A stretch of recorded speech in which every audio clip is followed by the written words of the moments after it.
बिस्मिल्लाहिर्रहमानिर्रहीम, अस्सलाम वालेकुम। मैं असदुल्ला खान हूँ। कश्मीर के इंतखाबात में एक दिन बाकी रह गया है और आज जब आखिरी दिन था इंतखाबी मुहिम का, तो हमने देखा कि अपने कार्ड्स को इमरान खान ने बहुत ही उमदगी के साथ खेला। बिलावल ने भी बुरे अंदाज में नहीं खेला, लेकिन नून लीग की स्ट्रैटेजी हमें बहुत कमज़ोर नजर आई, क्योंकि नून लीग ने अपनी स्ट्रैटेजी इस तरह से बनाई थी कि ईद से पहले पहले अपनी कैंपेन करके मरियम वापस चली गई।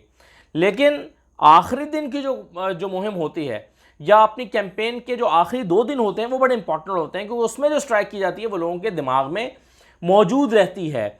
और आज जब इमरान खान मीरपुर में वो सारा नैरेटिव जो मरियम ने बिल्ड किया था कश्मीर के हवाले से कि जी इमरान खान कश्मीर को सूबा बनाना चाहते हैं, तो उस सारे नैरेटिव को इमरान खान ने रेफरेंडम का वादा करके रद्द करके रख दिया और उस तासुर को ज़ायल करके रख दिया कि जी कश्मीर के हवाले से कुछ शायद वो मुख्तलिफ प्लान कर रहे हैं। तो उन्होंने बताया कि बिल्कुल मुख्तलिफ प्लान नहीं कर रहे हैं, वही इस्तिस्वाब राय के ज़रिए से फैसला होगा और फिर एक रेफरेंडम मैं कराऊंगा, यानी हमारी हुकूमत कराएगी कि अब आपकी मर्ज़ी, आप आज़ाद रहना चाहते हैं या आप जो है वो पाकिस्तान के साथ इलाक़ चाहते हैं, तो ये रेफरेंडम बाद में। तो इमरान खान ने वो नैरेटिव सारा जो है वो उड़ा के रख दिया।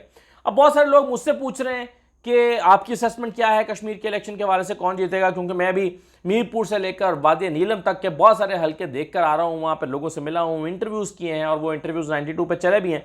तो बहुत सारे लोग मुझसे सवाल कर रहे हैं कि आपकी राय क्या है, असेसमेंट क्या है कि कौन जीत रहा है और किस पार्टी की कितनी सीटें आ रही हैं। तो ये जो डिटेल्ड असेसमेंट है कि पीटीआई कितनी सीटें जीत सकती है और पीपल्स पार्टी की कितनी सीटें मिलने की तवक्को है और नून लीग को कितनी सीटें मिलने की तवक्को है, तो ये असेसमेंट तो मैं आपके सामने डिटेल्ड असेसमेंट रखूंगा कल शाम को। लेकिन आज मैं आपके इस वीडियो में 5 हल्के रखने जा रहा हूं आपके सामने, और वो 5 हल्के जो हैं वो बड़े इंपॉर्टेंट हैं। और आपको भी जब मैं आपके सामने फैक्ट रखूंगा तो आपको पता चल जाएगा कि मैंने ये 5 हल्के क्यों मुंतखब किए। और ये 5 हल्के वो हैं जो एक तो बड़े अहम हैं, इसमें बड़े बड़े नाम इलेक्शन लड़ रहे हैं, और दूसरी बात यह है कि यहाँ पे मुकाबला बड़ा सख्त है। और सख्त मुकाबले के बाद इन 5 में से 4 हल्के तो कम से कम ऐसे हैं जिसमें से पाकिस्तान तहरीक इंसाफ कम मार्जिन से ही सही लेकिन सीट निकालने में कामयाब हो जाएगी। एक पर मुझे डाउट है, वो कौन सा है, किस पर डाउट है, क्यों डाउट है, उस पर मैं बाद में आता हूँ। लेकिन कम से कम 4 हल्के तो पीटीआई इसमें जो सख्त मुकाबले के बाद निकाल लेगी, 5वां भी निकाल सकती है। अब मैं जरा एक एक करके आपसे हल्के डिस्कस कर लेता हूँ। सबसे पहले आप या मीरपुर से शुरू करते हैं और फिर आगे आगे चलते हैं। LA3 मीरपुर सिटी पर आ जाए जरा आप। LA3 मीरपुर सिटी को मैंने इसलिए मुंतखब किया है क्योंकि यहां पर एक ऐसे शख्स इलेक्शन लड़ रहे हैं जिनके बारे में इम्कान है कि वो पीटीआई के वज़ीर आज़म हो सकते हैं। बैरिस्टर सुल्तान महमूद की मैं बात कर रहा हूं, और वो अपने हल्के में यही कहकर कैंपेन कर रहे हैं कि मैं वज़ीर आज़म हूँ। अगरचे वो ऐलान नहीं कर रहे, लेकिन उनके हल्के में नारे यही लग रहे हैं, उनके लोग जो उनके सपोर्टर्स हैं वो यही बता रहे हैं और पोज यही किया जा रहा है कि वो वज़ीर आज़म है, तो लोग वज़ीर आज़म को वोट करते हैं। तो बैरिस्टर सुल्तान महमूद साहब पीटीआई के, उनका मुकाबला चौधरी सईद साहब के साथ है जो नून लीग के 2016 का इलेक्शन नून लीग के चौधरी सईद जीते थे और बैरिस्टर सुल्तान महमूद ये इलेक्शन हार गए थे। लेकिन फिर ज़िमनी इलेक्शन हुआ था और ज़िमनी इलेक्शन में फिर बैरिस्टर सुल्तान महमूद जीते। हुआ ये था कि 2016 के इलेक्शन में चौधरी मोहम्मद सईद ने 19,504 वोट लिए और बैरिस्टर सुल्तान महमूद पीटीआई के टिकट से 16,397 वोट हासिल कर सके, यानी तकरीबन 3,000 वोटों का फ़र्क था। लेकिन फिर क्या हुआ कि चौधरी सईद पर इल्ज़ामात थे कि इन्होंने कब्ज़ा कर रखा है कुछ प्रॉपर्टी पर, तो इनको अदालत की तरफ से नाअहल कर दिया गया। फिर ज़िमनी इलेक्शन हुआ, जब ज़िमनी इलेक्शन हुआ तो इनका बेटा इलेक्शन लड़ा, और जब इनका बेटा इलेक्शन लड़ा तो वो इलेक्शन हार गया और बैरिस्टर सुल्तान महमूद इलेक्शन जीत गए पाकिस्तान तहरीक इंसाफ के प्लेटफॉर्म से। और अगर मैं 2011 के इलेक्शन की बात करूं तो वहां पर भी बैरिस्टर सुल्तान महमूद जो है वो जीते थे, लेकिन उस वक्त वो पीपल्स पार्टी के प्लेटफॉर्म से लड़े थे और चौधरी मोहम्मद अशरफ जो मुस्लिम कॉन्फ्रेंस में हुआ करते थे, जो अब पीपल्स पार्टी में है, वो 16,200 वोटों के साथ दूसरे नंबर पर रहे थे। तो अब यही 3 नाम जो मैंने आपके सामने रखे हैं, यही 3 मुकाबले में बैरिस्टर सुल्तान महमूद पीटीआई से, चौधरी मोहम्मद अशरफ पीपल्स पार्टी से और चौधरी सईद नून लीग से जो है वो ये इलेक्शन लड़ रहे हैं। अब यहाँ पर बैरिस्टर सुल्तान महमूद को एक कह दिया है कि वो वज़ीर आज़म के नाम पर इलेक्शन लड़ रहे हैं कि मैं वज़ीर आज़म हूँ। दूसरा एज उनको ये है कि यहाँ पर पीटीआई की गवर्नमेंट है वफाक में, और तीसरा एज उनको ये है कि जो उनके मद्दे मुकाबिल उम्मीदवार हैं नून लीग के, वो चूँकि अभी सिटिंग मिनिस्टर रहे और फिर उन पर इल्ज़ामात लगे कब्ज़ा माफिया के और उनका बेटा हारा, तो वो कुछ डैमेज भी हुए हैं। तो इसलिए यहाँ, लेकिन बहरहाल सईद चौधरी के साथ मुकाबला सख्त है। और सईद चौधरी से मेरी बात हुई थी, उन्होंने कहा मैं 20,000 वोट लूँगा। और वो कहते हैं कि जी जितने मैं कहता हूँ मेरे उतने वोट पक्के होते हैं। पिछले दफ़ा मैंने जो है वो कहा था कि मैं 19,000 वोट लूँगा और 19,504 वोट लिए थे।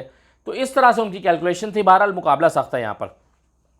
तो LA3 मीरपुर सिटी बैरिस्टर सुल्तान महमूद के जीतने के इम्कान काफ़ी ज़्यादा हैं चौधरी सईद के मुकाबले में। और चौधरी मोहम्मद अशरफ जो हैं वो तीसरे नंबर पर रहेंगे। ये मेरी असेसमेंट है इस हल्के के हवाले से। अब आगे आ जाएं आप LA10 कोटली। मीरपुर से ज़रा कोटली चलते हैं। कोटली का ये हल्का जो है वो नया बना है। पुराना हल्का जो था ये LA8 था। अब यहाँ पर दिलचस्प सूरत हाल ये है कि जिस शख्स को PTI ने टिकट दिया है, यानी मलिक मोहम्मद यूसुफ को, ये साहब पिछला इलेक्शन लड़े नून लीग के प्लेटफॉर्म से, क्योंकि यहाँ मरकज़ में पाकिस्तान में नून लीग की हुकूमत थी, लेकिन फिर भी हार गए। उससे पिछला इलेक्शन लड़े पीपल्स पार्टी के प्लेटफॉर्म से, और पीपल्स पार्टी की यहाँ उस वक्त पाकिस्तान में हुकूमत थी, लेकिन फिर भी हार गए। उससे पिछला इलेक्शन ये लड़े पीपल्स मुस्लिम लीग, एक पार्टी बनाई गई थी, उस पार्टी के प्लेटफॉर्म से, और वो इलेक्शन भी हार गए। तो मलिक मोहम्मद यूसुफ का मसला ये है कि ये पिछले तीनों इलेक्शन हारे हैं, और इनके मुकाबले में जो साहब इलेक्शन जीतते हैं वो मलिक मोहम्मद नवाज़ थे, जो मुस्लिम कॉन्फ्रेंस के उम्मीदवार हुआ करते थे, और ये पिछले 35 साल से जीतते चले आ रहे हैं। लेकिन इस मरतबा इनका हल्का तब्दील करके इनकी पार्टी इनको दूसरे हल्के में ले गई है। तो यहाँ पर मलिक यूसुफ साहब जो हैं, इनको थोड़ी स्ट्रेंथ मिल गई है कि वो इस हल्के से इलेक्शन लड़ते रहें, इस इलाके से इलेक्शन लड़ते रहें, और कुछ काम वाम भी करवाते रहें। तो इस मरतबा मलिक यूसुफ साहब की जो पोजीशन है वो बेहतर हो गई है। लेकिन दूसरी बात यह है कि इनके मुकाबले में जो खड़े हुए हैं, इनका मुकाबला ज़ुबैर इकबाल कियानी नून लीग के उम्मीदवार के साथ नहीं है। ज़ुबैर इकबाल कियानी बहुत कमज़ोर कैंडिडेट है। यहाँ पर उनका मुकाबला बनता है पाकिस्तान पीपल्स पार्टी के चौधरी मोहम्मद यासीन के साथ। जो चौधरी यासीन जो हैं वो काफ़ी तगड़े उम्मीदवार हैं पाकिस्तान पीपल्स पार्टी के, और चौधरी यासीन पहले भी इस हल्के से इलेक्शन लड़ते रहे और टफ टाइम देते रहे। और इसमें सरदार फारूक सिकंदर जो हैं, जो सरदार सिकंदर हुआ करते थे, जो कश्मीर के वज़ीर आज़म भी रहे हैं, कश्मीर के सदर भी रहे हैं, और बहुत बड़ा नाम है कश्मीर का मुस्लिम कॉन्फ्रेंस का, उनके ये साहबजादे हैं। लेकिन इनकी पोजीशन बहुत पतली है इस हल्के में, और इनकी पोजीशन पतली इसलिए है कि ये नून लीग में चले गए थे, नून लीग के मिनिस्टर रहे थे, लेकिन इनके वालिद ने ज़बरदस्ती इनको नून लीग छुड़वा के और मुस्लिम कॉन्फ्रेंस के टिकट से इलेक्शन लड़ने पर मजबूर किया। और ये अपने वालिद की बात मानना नहीं चाहते थे, इनकार भी कर दिया था, लेकिन फिर लोगों ने समझाया बुझाया कि वालिद की बात मान लो और मुस्लिम कॉन्फ्रेंस में आ जाओ। अब एक तो इनका हल्का तब्दील हुआ, दूसरा इनकी पार्टी तब्दील हुई, तीसरा ये कि इस हल्के में इनकी कोई जगह नहीं बन रही। तो फारूक सिकंदर तो कमज़ोर उम्मीदवार हैं, ज़ुबैर कियानी भी कमज़ोर उम्मीदवार हैं। अलबत्ता मलिक मोहम्मद यूसुफ का मुकाबला पीपल्स पार्टी के चौधरी यासीन के साथ तगड़ा होगा। लेकिन मलिक यूसुफ जो हैं 3 मरतबा पिछले इलेक्शन हारने के बाद चौथी मरतबा इस दफ़ा सीट निकाल लेंगे, और उसकी वजह यह है कि एक तो इनके पास PTI का टिकट है, मरकज़ में उनकी हुकूमत है। दूसरी बात यह है कि मलिक यूसुफ जो हैं उनके मुकाबले में पिछले सालों में ताकतवर उम्मीदवार हुआ करते थे, इस मरतबा उतने तगड़े उम्मीदवार नहीं हैं। चौधरी यासीन खुद भी कभी इलेक्शन नहीं जीते जिनके साथ उनका मुकाबला है।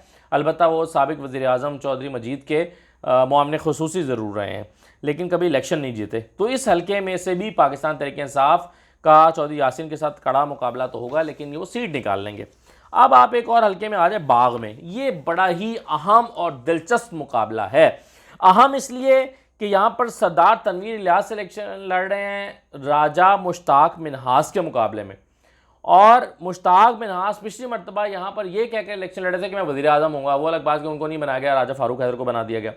और इस मरतबा सरदार तनवीर इलियास ये कहकर इलेक्शन लड़ रहे हैं कि मैं वज़ीर आज़म बनूंगा, और मुझसे पार्टी ने वादा कर रखा है। तो चौधरी तनवीर इलियास को आप जानते होंगे शायद, ये इस्लामाबाद में जो एक प्लाज़ा है सेंटोरस के नाम से, बहुत बड़ी शॉपिंग मॉल है, उसके मालिक हैं। सेंटोरस के मालिक हैं, फिर बहुत बड़ी ये प्रॉपर्टी टाइकॉन हैं, बहुत बड़े बड़े बिजनेस हैं इनके। न सिर्फ पाकिस्तान में, बैरून मुल्क भी इनके बिजनेस हैं, अपना हेलीकॉप्टर है, अमीर आदमी है। कहा जाता है कि ये पैसे का इलेक्शन हो रहा है यहाँ पर, और सरदार तनवीर इलियास बेदरेक पैसे का इस्तेमाल कर रहे हैं और प्लस ये बता रहे हैं कि मैं वज़ीर आज़म हूँ, मुझे इमरान खान ने वज़ीर आज़म का वादा किया है। अनाउंस नहीं कर रहे लेकिन उनकी रैलियों में यही नारा लग रहा है और उस पर वो खामोशी इख्तियार कर रहे हैं। तो ये एक स्ट्रैटेजी होती है क्योंकि पार्टी ने भी अनाउंस नहीं किया। तो जनाब यहाँ सरदार तनवीर इलियास पीटीआई के मुश्ताक मिन्हाज के साथ लड़ रहे हैं, सरदार ज़ियाउल कमर पीपल्स पार्टी के हैं लेकिन वो मुकाबले में नहीं है। तो बुनियादी तौर पर दो लोगों का मुकाबला, मुश्ताक मिन्हाज जो कि टूरिज़म के मिनिस्टर भी थे, इत्तलात के मिनिस्टर भी रहे हैं पिछली हुकूमत में नून लीग की तरफ से, और सरदार तनवीर इलियास जो हैं वो अगरचे पहली मरतबा मैदान में उतरे हैं इनके मुकाबले में, लेकिन सरदार तनवीर इलियास मैंने आपको बताया कि पैसा उनके पास बहुत है, दूसरा वो वज़ीर आज़म के तौर पर लड़ रहे हैं, तीसरा ये कि उनकी सियासत के लिए उन्होंने एक जमात इस्लामी का एक बहुत बड़े उम्मीदवार थे, उनको भी अपनी हिमायत में दस्तबरदार करवा लिया है। तो ये इनके कुछ प्लस पॉइंट हुए हैं। तो मुकाबला अच्छा होगा। मुश्ताक मिन्हाज कुछ इलाकों में जैसे सुद्दन गली का इलाका है या सोटाला का इलाका है, तो यहाँ से मुश्ताक मिन्हाज की पोजीशन, ये टॉप गंगा चोटी आपने सुना होगा, ये टूरिस्ट प्लेस है गंगा चोटी, तो गंगा चोटी के साथ जो चोटियाँ हैं वहाँ पर ये गाँव वाक़ हैं टॉप के ऊपर जाकर, तो उन गाँव देहातों में, दूर दराज के गाँव देहात हैं, वहाँ पर मुश्ताक मिन्हाज की पोजीशन बेहतर है। और नीचे शहर में जो है वो सरदार तनवीर इलियास अपने, और जो एक और गांव है बीर पानी, वहाँ पर इनकी पोजीशन बेहतर है। तो इस तरह से सरदार तनवीर इलियास का मुकाबला बड़ा सख्त है मुश्ताक मिन्हाज के साथ, लेकिन सरदार तनवीर इलियास ये सीट निकाल लेंगे। तो ये तीन हल्के हो गए जहाँ पे मैंने आपको बताया मुकाबले सख्त हैं लेकिन सीट निकालेंगे मुश्ताक ये सरदार तनवीर इलियास और बाकी लोग।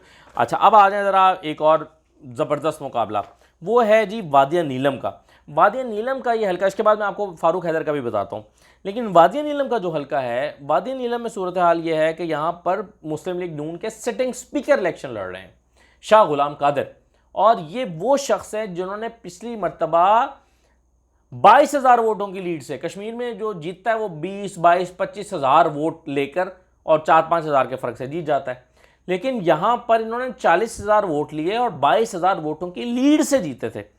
लेकिन तब सूरत हाल ये थी, शाह गुलाम कादिर की मैं बात कर रहा हूँ, नून लीग के थे, और तब सूरत हाल ये थी, ये भी जो है वो हल्का वादी नीलम का एक हल्का हुआ करता था LA-23, ये हल्का दो हल्कों में तकसीम हो गया 24 और 25 में, 25 और 26 में। तो 25 और 26 में ये, और 25 में से जो है वो शाह गुलाम कादिर इलेक्शन लड़ रहे हैं, और PTI के जो हैं वो सरदार गुले खंदा जो है वो इलेक्शन लड़ रहे हैं। अच्छा, अब ये हल्का दिलचस्प है, मैं आपको ज़रा इसकी कुछ डिटेल्स बता देता हूँ। देखिए शाह गुलाम कादिर का प्लस पॉइंट क्या है। एक तो वो सिटिंग स्पीकर थे नून लीग के प्लेटफॉर्म से, और कुछ सड़कें वड़कें थोड़ा बहुत इन्होंने काम वाम भी करवाया है।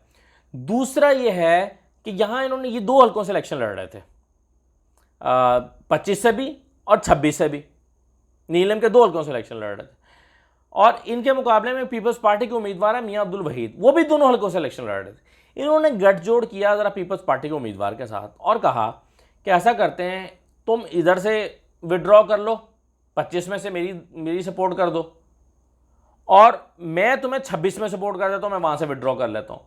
तो शाह गुलाम कादिर ने 26 में से विड्रॉ कर लिया, वहाँ इलेक्शन नहीं लड़ रहे, और 25 से मियां अब्दुल वहीद ने अनअनाउंस्ड तरीके से गैर एलानिया तौर पर विड्रॉ कर लिया, और वो अब कैंपेन कर रहे हैं 26 में जाकर। तो यूं 25 में पीपल्स पार्टी नून लीग को सपोर्ट कर रही है और 26 में नून लीग पीपल्स पार्टी को सपोर्ट कर रही है। तो यहां पर वादिया नीलम के जो दो हल्के हुए हैं, तो यूं शाह गुलाम कादिर को एक स्ट्रेंथ मिल गई कि पीपल्स पार्टी का वोट जो है या उनकी सपोर्ट नून लीग के पास आ गई। दूसरा यह है कि सरदार गुले खंदान जो है PTI के, इनकी उम्र कोई 80 बरस के करीब है लगभग, अंदाज मैंने उनके डॉक्यूमेंट नहीं देखे, लेकिन मेरा एक अंदाज़ा उनसे मिलने के बाद मुझे अंदाज़ा हुआ कि 80 के करीब तो ज़रूर होंगे। ये बुज़ुर्ग आदमी है, पहले मुस्लिम कॉन्फ्रेंस के प्लेटफॉर्म से इलेक्शन लड़ा करते थे, 15-20 साल पहले सियासत छोड़ गए, और जब ये लड़ा करते थे तो उस वक्त इन्होंने काफ़ी काम कराए और काफ़ी नेक नाम थे ये, यानी इन पर कोई धब्बा नहीं है करप्शन का या बदनुमानी का, किसी भी चीज़ का। तो ये इनका प्लस पॉइंट है। लेकिन वीक पॉइंट ये है कि इनकी उम्र ज़्यादा है और ये 15-20 साल से गायब थे, काफ़ी अर्से के बाद दोबारा सियासत में आ रहे हैं, और शाह गुलाम कादिर जो है वो एक घाघ सियासतदान उस तरह से हैं कि इलेक्शन लड़ने का तरीका जानते हैं, फ़न जानते हैं, वो लगे हुए हैं। तो ये मुकाबला इसलिए बड़ा टफ है कि नून लीग के स्पीकर यहाँ पर पीपल्स पार्टी की हिमायत हासिल करके इलेक्शन लड़ रहे हैं, और मुकाबले में जो है वो PTI के, अगरचे वो एक नेक नाम आदमी है लेकिन बुज़ुर्ग हैं, और 15-20 साल से सियासत छोड़ी भी थी, लेकिन इसके बावजूद जो सर्वेज़ हैं वो बताते हैं कि सरदार गुल खंदा पाकिस्तान तहरीक इंसाफ के जो उम्मीदवार हैं वो यहाँ से सीट निकालने में कामयाब हो जाएंगे, क्योंकि शाह गुलाम कादिर के बारे में ये भी कहा जा रहा है कि वो 26 में कैंपेन शुरू की थी और लोगों ने बहुत उनको टफ टाइम दिया, बड़े क्वेश्चंस किए कि 5 साल कहाँ रहे हो, काम क्यों नहीं कराए और वादे क्यों नहीं पूरे किए। अब वो 26 छोड़ के 25 में आ गए और 25 उनका रिहायशी इलाका नहीं है, यानी वो 25 के रहने वाले नहीं हैं, तो वहाँ पर उनको मुश्किलात पेश आ रही हैं। तो ये हल्का जो है वो इस लिहाज से बड़ा दिलचस्प होगा, देखना होगा कि क्या शाह गुलाम कादिर ये सीट जीतते हैं या सरदार गुल खन्ना पीटीआई के उम्मीदवार टिकट ये सीट निकाल लेते हैं। अब आप आ जाएं जनाब, आखिरी हल्का जो मैं आपके साथ शेयर करना चाहता हूँ वो है मुजफ्फराबाद LA-32 का। ये पिछले इलेक्शन में LA-28 हुआ करता था, जहाँ से राजा फारूक हैदर जो वज़ीर आज़म बने थे वो इलेक्शन जीते थे। अच्छा, अब यहाँ पर दिलचस्प बात यह है कि 2016 के जो नताइज थे उसमें राजा फारूक हैदर खान 30,000 वोट लेकर जीत गए थे और अशफाक ज़फ़र जो है वो 16,314 वोट लेकर जीते थे। अशफाक ज़फ़र पीपल्स पार्टी के रहनुमा हैं, ये दुबले पतले से मेहनती वर्कर हैं पीपल्स पार्टी के, साहिबजादा अशफाक ज़फ़र। और ये जो अशफाक ज़फ़र साहब हैं ये 16,000 वोट यानी आधे वोट लिए थे पिछली मरतबा, लेकिन जो 2011 का इलेक्शन था उस वक्त ये सिर्फ 1,000 वोट से हारे थे राजा फारूक हैदर से, यानी पिछले दोनों इलेक्शन इस हल्के से फारूक हैदर जीते थे, लेकिन 2011 का जो इलेक्शन था वो अशफाक ज़फ़र सिर्फ 1100-1200 वोटों के फर्क से हारे थे और उस वक्त पीपल्स पार्टी की यहाँ पाकिस्तान में विफाक में हुकूमत भी थी।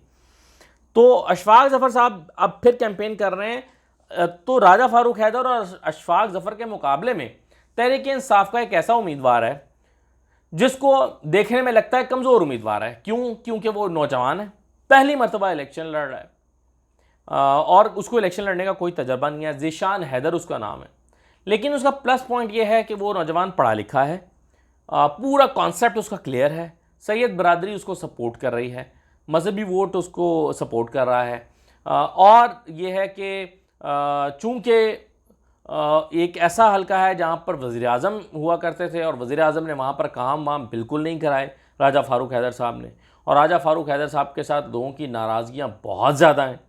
तो इस वजह से ज़ीशान हैदर एक नौजवान के तौर पर कैंपेन उनकी बहुत अच्छी चल रही है, और ये वो हल्का है जिसके बारे में मैंने शुरू में कहा था कि जिसमें मुझे डाउट है कि शायद फारूक हैदर ये सीट निकाल लें, क्योंकि वो घाघ सियासतदान है। और इस हल्के में एक और मसला ये हुआ कि पीटीआई ने जो टिकट दिया ज़ीशान हैदर को, उनके मुकाबले में जो साहब नाम उनका मैं भूल गया हूँ, आ जाएगा, मैंने अपने कॉलम में लिखा भी था, वैसे पिछले हफ्ते जो मेरा कॉलम छपा उसमें मैंने कंट्रोवर्सी के बारे में लिखा भी था कि जिन साहब को टिकट के उम्मीदवार थे और पीटीआई के वर्कर समझते थे उनको टिकट मिलना चाहिए, उनको नहीं मिला, तो उनके जो साथी थे सारे के सारे उन्होंने बगावत इख्तियार करते हुए वो नून लीग में चले गए और उन्होंने अपनी पाकिस्तान तहरीक इंसाफ छोड़ दी और 50-60 बंदों को लेकर राजा लतीफ़ जो हैं वो उसमें शामिल हो गए। तो ये एक झटका ज़रूर पीटीआई को यहाँ पर लगा है। तो ये मुकाबला इंटरेस्टिंग होगा कि एक नौजवान का मुकाबला फारूक हैदर के साथ क्या होता है। तो ये एक इंटरेस्टिंग कॉन्टेस्ट होगा और इस में किसी की भी जीत हो सकती है। लेकिन पहले जो मैंने 4 हल्के बताए वहाँ से पाकिस्तान तहरीक इंसाफ की उम्मीदवार के जो जीतने के इम्कान हैं वो काफ़ी रोशन है। अब कुछ हल्के मैं आपसे कल शेयर करूँगा और फिर मैं आपको कल असेसमेंट दूंगा कि किस, यानी कि जैसे कोटली की 6 सीटें हैं तो 6 में से 4 पीटीआई की जीतने के इम्कान हैं, और इसी तरह से मीरपुर के 4 हल्के हैं तो 3 पीटीआई सीटें निकाल रही है, जो मेरी असेसमेंट है। तो ऐसे में बाकी आपको ज़िलों की असेसमेंट देके मैं शेयर करूंगा कि मेरे ख्याल में पीटीआई की जो नंबर ऑफ़ सीट्स हैं वो क्या बनती हैं। तो ये कल आपके साथ शेयर करेंगे। फिलहाल इजाज़त दीजिए, अल्लाह हाफ़िज़।